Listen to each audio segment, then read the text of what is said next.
Hello again, my name's Amy Sinicola and this is Tracy Churchill, and we are two nurses who are passionate about inspiring and motivating and empowering other nurses to show up, be heard, feel valued and feel great about who they are and what they do. And we are here on LinkedIn, talking about LinkedIn to encourage more nurses to show up and post on LinkedIn and to try and talk about some of the barriers and blocks that are holding people back. And this came about from a post that Tracy put on a few weeks ago, talking about whether nurses were on LinkedIn and what the issues were as to why they weren't and why they weren't posting. So this is video 3 of 4. We've already spoken about kind of why nurses aren't posting, what's holding them back, and why nurses should post. So if you want to catch up with those videos, there'll be a link below to my YouTube channel where you can have a look at those if you're interested. And this week we're talking more about some of the practical aspects of posting on LinkedIn, which we have got some guidance from some LinkedIn experts on, because we're not LinkedIn experts. We just like to use LinkedIn and post on it and chat on it, and that's indeed how me and Tracy have connected and met, and I'm so happy about that. It's so nice to talk to her. She's such a wonderful, inspirational nurse, and I'm only disappointed that she's in Australia and I'm in England and we can't kind of meet over a cup of coffee, because it would be lovely to do that maybe one day. So Tracy, you have been speaking to a couple of experts around some of the questions that came up, which were around how to write a profile, how to get connections or how to ask for connections, how to post and what to post, which we will touch on again, and how to get engagement with your posts. So do you want to kick that off with introducing maybe the people that you've asked and some of the things that they have advised you on around profile writing? Yes, so a lot of the stuff that we're talking about is from Nate Biddle, who is on the Sunshine Coast and he works in social media, so he is an expert. And the other group is 3C Consulting, which is a business which helps people improve their social media in every way possible, helping them create, connect, and collaborate with other people. So the first thing that we talked about was profiles. What should you put in your profile? What should your tagline be? And what should you leave out of your profile? So one of the things that was mentioned to us by Nate was that your tagline should be specific about what you currently do. You know, there's a lot of people putting things on there like inspiring the future of health, but if you try to search for a job description, that is not a job description. So people looking for nurse unit managers will not find you. So you'll see my tagline is nurse unit manager because that's my current job. And Amy, your tagline is? I think mine is something like helping nurses through coaching and coach training manage personnel and patient problems. So for me, it's a bit different because I run my own business, obviously, in coaching and coach training. So I wanted to get the word coaching in there, but I also wanted to put in there who I'm coaching on what, because there's lots of different kind of things you can coach on. So maybe a little bit of a different slant on that, but again, it's important to put in some keywords about what you do, definitely. And I think have a nice photo on there as well of when you're looking at the camera and not hiding behind your dog or whatever, so people can see who you are. And you know, it doesn't have to be perfect, does it? You can always change it. You can just put something up there and see how it sits, and if you look at it and you feel good about it, then leave it. And if you look at it and you feel slightly embarrassed or it's not quite right, then it's easy to change it. No one will know. No, you know, you can tell. Actually, that's a good point. There's a little toggle somewhere in the settings which notifies all your contacts when you've made changes. So if you don't want all your contacts getting an alert to say you've changed something, then turn that off. So I've got that off at the minute because I'm often tweaking things and I don't want all my contacts going, Amy has said this and Amy has changed this. Until I'm kind of really happy with it, I'm just going to leave that off. So that's just one thing that I've done to make that feel a little bit easier about when I make those changes, that it's not just publicized. Yeah. Absolutely. And what you said about profile pictures is very important because LinkedIn profiles that do have a picture attached get about 60% more hits than people who don't. So by putting a picture on, you're making yourself more human. People know who you are, and it's just one extra way that you can really connect with people. So yeah, having a good profile picture means having a clear picture of your face right in the middle, not half your face or just your eye or maybe your forehead. I have seen some funny LinkedIn pictures of people's dogs, but that's not really encouraged by people who use social media and social media experts, because it doesn't really, although it shows that you do love dogs, it doesn't show who you are, and people want to connect with a person. Exactly. So when they look at your profile picture, they want to see you. Exactly. And that's, comes back to what it's all about, isn't it? It's about making connections and building relationships. So, you want people to build connections and make a relationship with you and not your dog. So yeah, although you might be a bit camera shy or maybe not like how you look, just be brave and put yourself on there, get a nice picture taken. You don't have to have a professional headshot, but you can have one. They're not expensive to get. And yeah, get your partner or friend just to take a really nice picture, kind of face on and smiling and looking friendly, and it's I think it helps anyway. Yeah. Other information that we got about profiles was that it really helps to have some of your work history, your skills endorsed by other people. So putting skills up there and allowing others to endorse them to show that you do have those skills.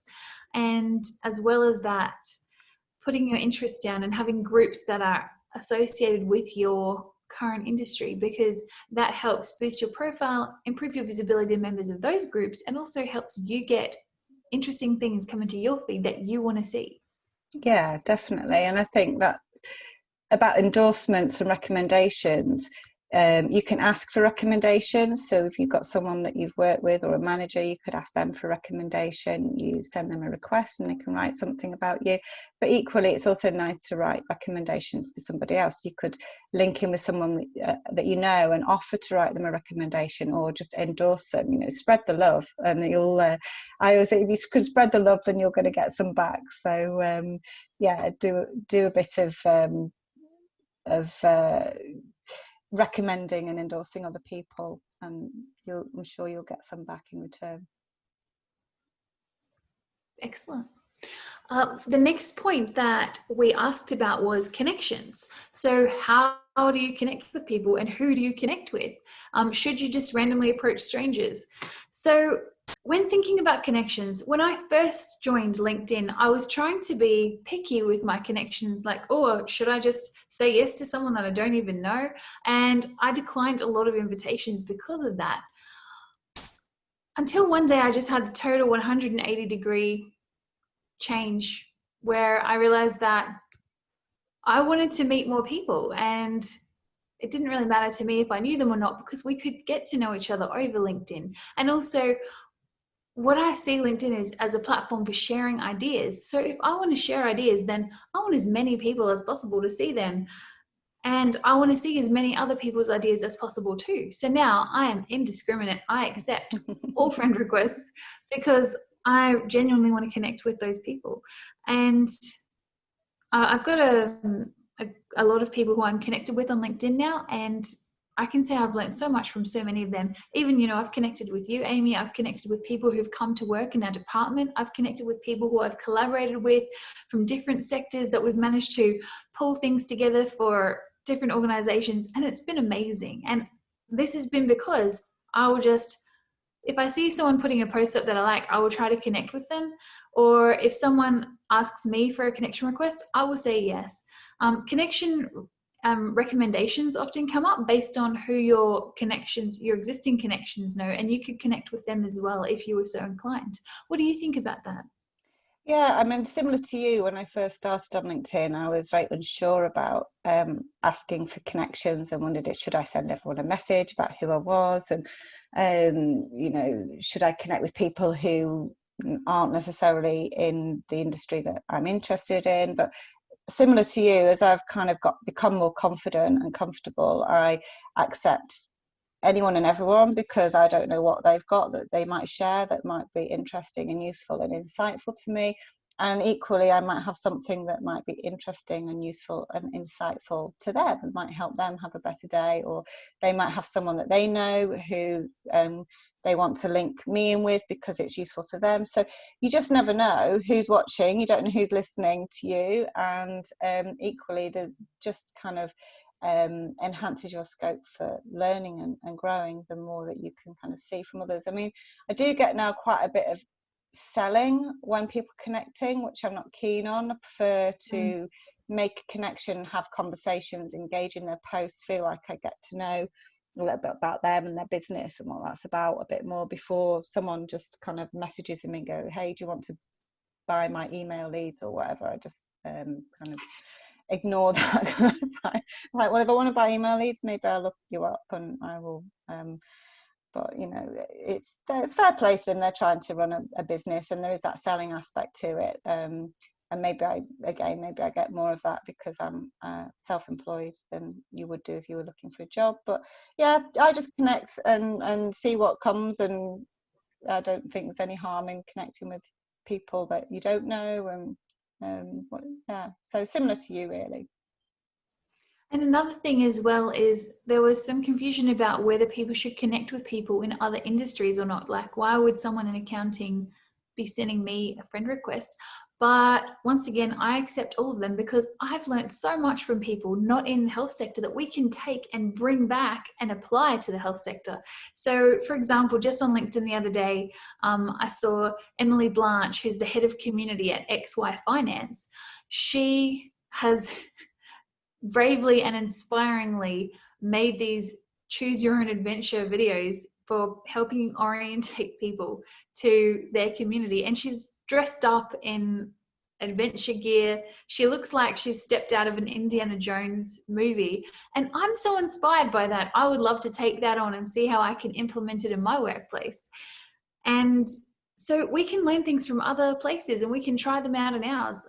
I would say yes to accepting connections that are not health related, because we have so much to learn from them and they can learn from us too.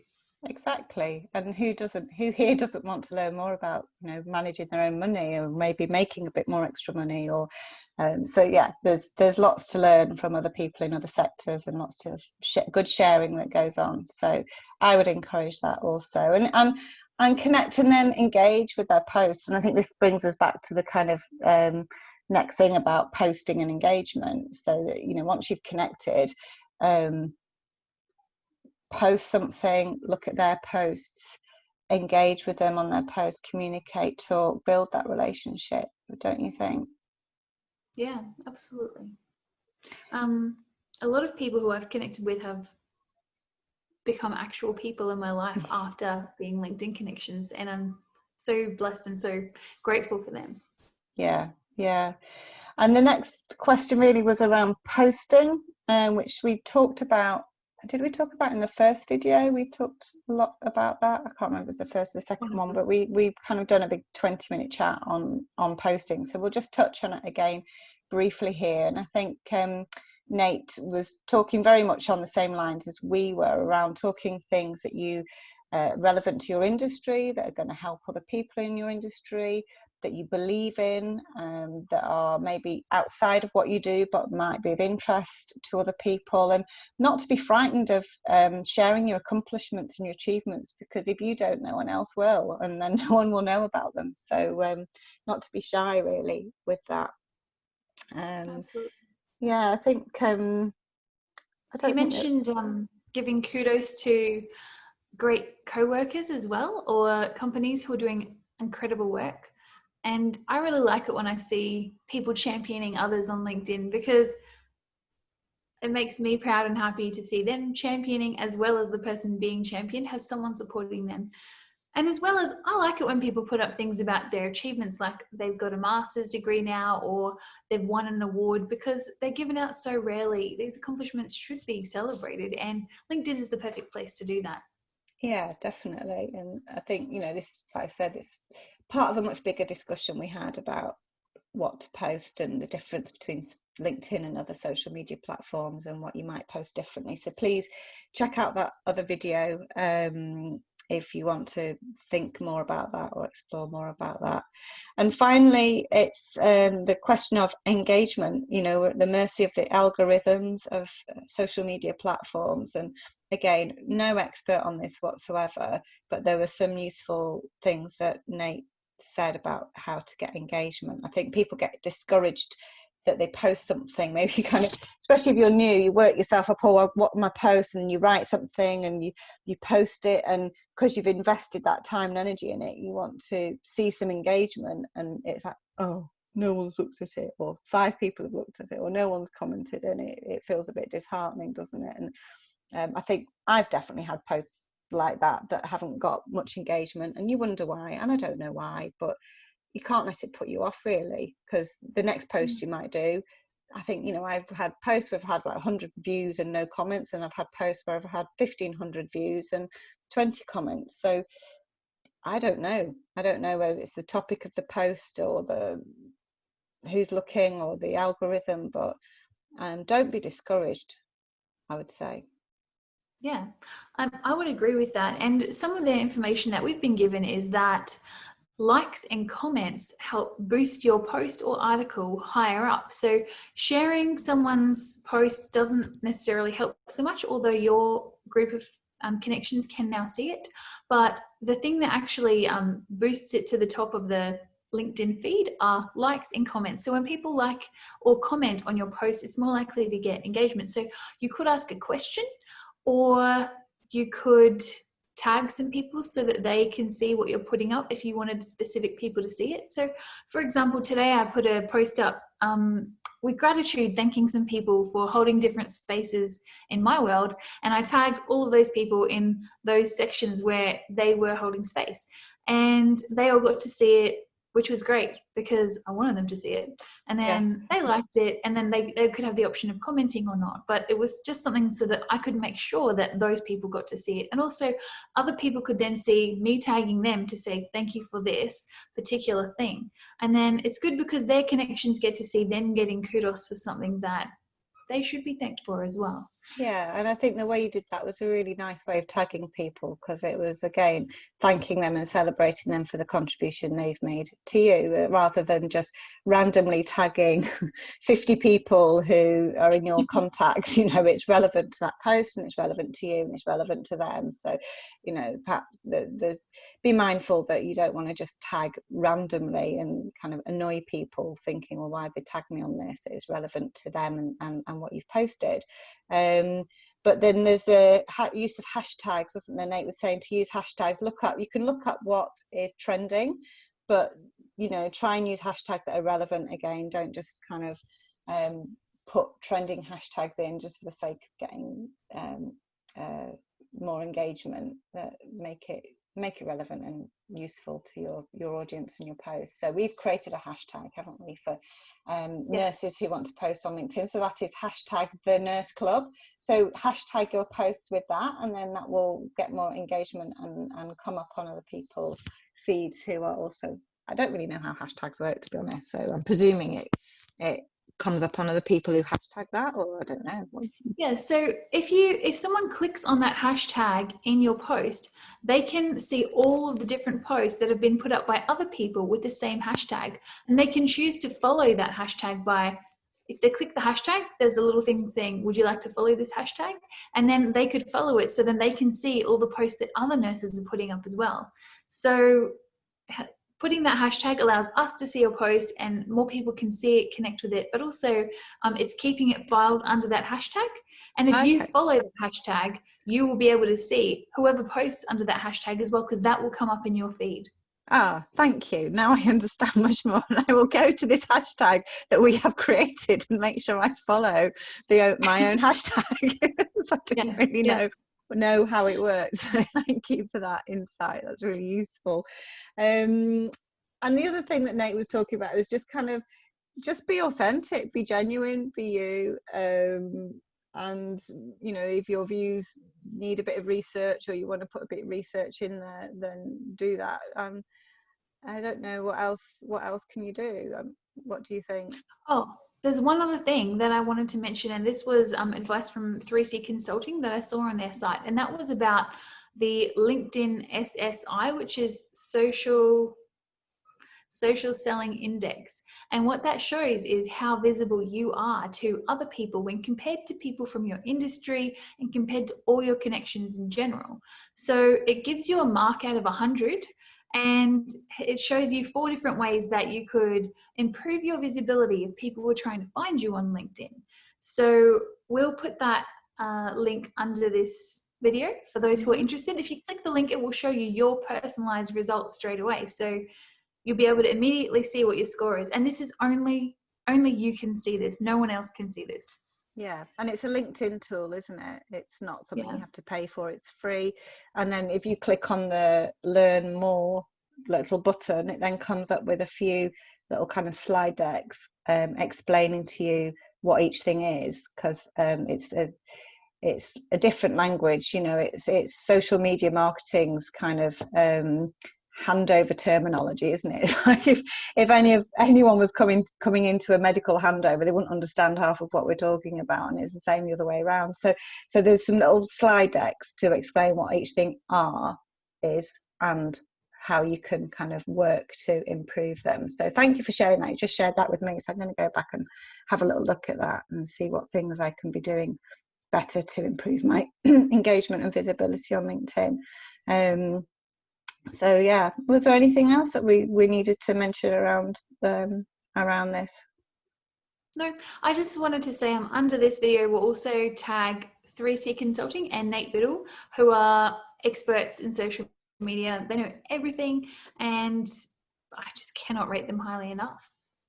Excellent. Yeah, and hopefully, you know, they can maybe comment if they've got anything, if we've said anything wrong, or I've got anything else to add to help nurses become more visible and get more engagement on LinkedIn.